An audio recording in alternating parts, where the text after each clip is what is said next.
As you know, there are a lot of things happening in the political landscape that have an impact on our everyday lives. And recently, there was a pretty famous show host suspended from his role, or his show was suspended because of comments he made in regards to President Donald Trump and Charlie Kirk. So today we're going to talk a little bit about that and really what the impact is for media overall. Sarah, I'm going to start with you. Oh, dang. Share Okay. your thoughts, please. Jimmy Kimmel has a nightly show. He's live every night. He is not live anymore every night. And why is he not live? And he's not live because he made some comments about Charlie Kirk and the current president. And there are some people who did not like or don't like the jokes and the commentary that he's made. Which, candidly, before getting into that, just to kind of share a little bit more detail, Jimmy Kimmel responded based on something that happened with Donald Trump, something that Donald Trump said in regards to Charlie Kirk. So Trump was being interviewed, and in the interview, they asked him how he was with the death of Charlie Kirk and how he's been responding. But what I thought was fascinating, even in the question that was asked to Trump, his follow-up was to promote something. And I think that Jimmy Kimmel kind of saw the same things. And so with Jimmy Kimmel's response, it wasn't even necessarily about Charlie Kirk. It was about Donald Trump's response in regards to Charlie Kirk. So I just wanted to add some color to that just so people, if you haven't seen it, maybe it's something you want to look up. And if you have seen it, just to give you some context, at least from where I sit. I just wanted to share that.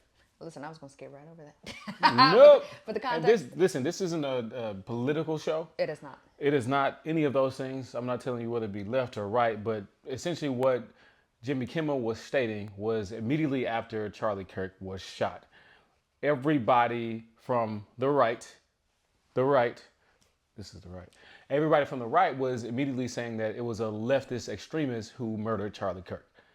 Jimmy Kimmel said basically that they immediately went to that instead of stating that it possibly was somebody who was MAGA who was connected to the people saying it was the opposite side murdering Charlie Kirk.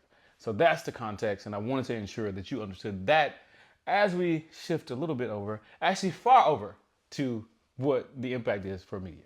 So, Yes. Mike is yours. So yes, so that is the context and that's what happened. So what most people don't understand the way that media works and how networks work is for the most part there's only three big players in terms of who owns local media and who owns your local news station. And two of them are the big players, and that's Sinclair and Nexstar. Those are the two big dogs. And one of them is actually purchasing the third company that I was talking about, and they will gain control of almost or nearly 80% of your local media stations, which also means they control what you're seeing and the contracts and licensing of syndicated shows, your favorite soaps, your nightly news. There's a lot of control that's had by these two big players. Now, the pressure that came from Nexstar was he needs to come off immediately and the show needs to be canceled and suspended. So now that that's happened, the question becomes, is this censorship? And is this concerning for the future of media? Which isn't necessarily the topic that we want to talk about, but just something for you to keep in mind. And as we were having the conversation, which is why we're doing this and decided to shoot this at 8 p.m. at night. It's an emergency episode. It's an emergency episode, which is why this is probably a little chaotic and a little clustered. So much has happened in the last 24 hours. In addition to Jimmy Kimmel's show being canceled or being suspended, TikTok was also purchased in the last 24 hours. At least the announcement was made on September 16th that co-founder of Oracle and the CEO of Oracle, Larry Ellison, Andreessen Horowitz of A16Z, and Silver Lake, and some legacy investors have all purchased TikTok. Again, what does this mean when the government also has that much control of our data? And as scary as that sounds, and as much as people are running and saying, well, we're getting off of TikTok, we're really concerned about media, if you are a creator, if you are somebody who wants to be a journalist or is a journalist, if you are someone who wants to be of influence and you want to make sure that your voice is heard, we're here to actually give you some good news. Tillman, do you want to tell the people about what one of those things are? At least for us, the way that we see this as an opportunity. So here's the thing. As we look at the landscape of media, we are seeing a lot of people, a lot of creators, and some of our friends making an entire shift to YouTube as a platform and utilizing this platform that you're probably watching this on to share more about who they are and what they do. So my impression of that, as I've looked at all the things that have happened over YouTube for the last few years, YouTube paying billions of dollars out to creators. You have people like Shannon Sharp, who has taken his influence from the football field into being a podcast host with the Nightcap. Now, of course, he had his own thing going on, but that's a completely separate conversation from this It's one. a different controversy. But you also have a lot of professional athletes like your Matt Acho. Barnes, Emmanuel Acho, Jeff Teague, Carmelo Anthony, Cam Newton, all of these former players utilizing their name, their branding to create shows and build on their brands. Cam Newton now is appearing on ESPN, SportsCenter. He's appearing all over the place, just as one example. But I say all that to say this. The good news is, even with someone like Jimmy Kimmel, as much as you want to censor him from a public broadcasting standpoint, there's still opportunity out here with YouTube. And what that means to me is, at some point, that is where everybody is going to move over to. Yes. And it's not going to be these big networks that have control over everything. You have the opportunity to create your big network and be a part of something that is completely different from these conglomerates who really are attempting to control every aspect of media, from traditional media to social media, with the example of TikTok. So if you're a creator or if you're an entrepreneur and you want to continue to build your brand, I believe, and I'm not sure if you agree with this, I believe when we're talking about building a brand, especially one very similar to what we're doing, sitting down, talking, having a conversation, and sharing some form of news as well as updates, YouTube is going to be a platform to do it. Yes. And I think naturally what will happen is you will see the space even get more competitive. We talked about it before with some of these other platforms like Tubi, actually paying creators to come on Tubi. I think we're going to see it with TikTok. I know a lot of brands are also doing their own shows now. Yes. And I'm privy to some information, which I won't share, about some larger brands, some restaurants who are building their own shows. Yeah. So really, to me, this is a pretty interesting time, but it's also an exciting time because of the opportunity that exists. And to add to that, we talked about this on a previous episode. If you haven't seen it, please make sure you go do that.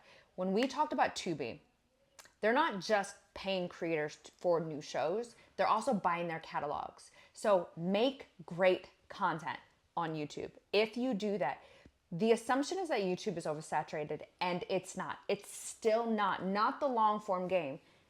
But the money is in long form. The monetization is in long form. Yes, it can be done from a short form perspective, but if you are someone who's looking to make money that will pay your bills or build a media network of your own, we always talk about, if you're a creator, or an influencer, you're not just an influencer, you are a media company. So create effing great content that makes sense, that tells a story, that solves a problem for a specific person, grow that audience, build that trust. And once that happens, there's an opportunity here. And it takes years, of course. I'm not saying this will be in a week. But what I am saying is there are incredible opportunities. We're watching private equity firms purchase YouTube channels. We're watching brands who want to license and run ads on old content that's done well. Yep. We've seen Tubi they're going back to Jimmy with Mr. Beast. They're buying his content from 3 seasons ago and paying him money to run it. We're watching also for some of these athletes and some of these larger creators, they're buying the entire catalog and then paying them for also future licensing deals for shows that are specifically on Tubi. And the thing that I don't want to make sure we miss either, and we just saw this recently as well, Netflix is going into podcasting. Podcasting is not oversaturated. We have said this over and over and over again. 90% of podcasters don't make it to episode 3. That's it. The game is 3. If you get to episode 20, you are now in the top 1% of podcasters. It is only saturated at the bottom. The platforms aren't going anywhere, which is also why some folks knew that the sale of TikTok would be so important. there's so much control that essentially these 3-4 people and these legacy investors have over the kind of content that we're going to be able to make and who gets to see it with a brand new algorithm. With that said, I'm actually looking forward to seeing what happens with Jimmy Kimmel. I'm looking forward to seeing what comes next. I believe there's a lot of people who will start to come over to YouTube. We're already seeing it. And some of these other platforms like Substack and other platforms who are introducing creators to the platform. But if you are a creator and you are struggling with your business, you're struggling with your creativity, and you want to feel what happens next, my advice, our advice, is pick a problem, pick a person, pick a platform, and decide how you're going to build differently. And if you want to learn more about how YouTube paid billions of dollars to creators, maybe watch this video. You can learn more. See you on the next one.